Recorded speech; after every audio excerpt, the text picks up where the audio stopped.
అదరగొట్టే కారం రంగు రుచి ఆచి కారం పొడి. చిన్న నిర్లక్ష్యం, స్వార్థం పెద్ద సమస్యను సృష్టిస్తున్నాయి. రైతుల్ని నష్టాల పాలు చేస్తున్నాయి. కోనసీమలో ముంపు నీటి కాలువలతో ముడిపడి ఉన్న ఆ వ్యవహారం ఏంటో చూద్దాం.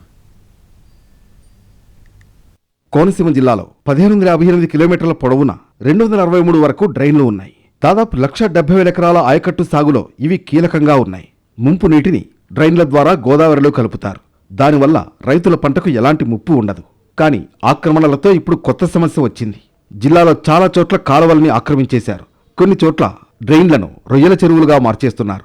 గ్రామాల్లో సంఘాల ద్వారా బహిరంగ వేలాలు నిర్వహిస్తున్నారు. ఆ కాలువలను లీజుకిచ్చి సొమ్ము చేసుకుంటున్నారు.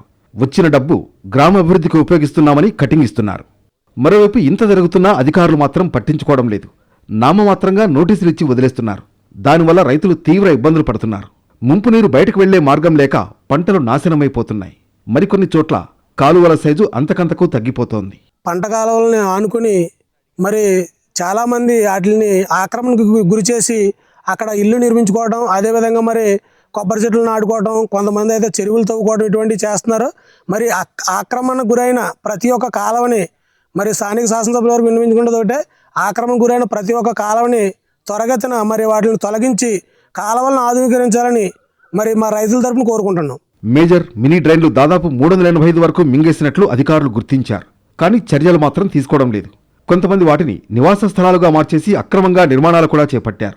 ఎన్నిసార్లు ఫిర్యాదులు చేసినా పరిష్కారం దొరకడం లేదని రైతులు ఆందోళన చెందుతున్నారు.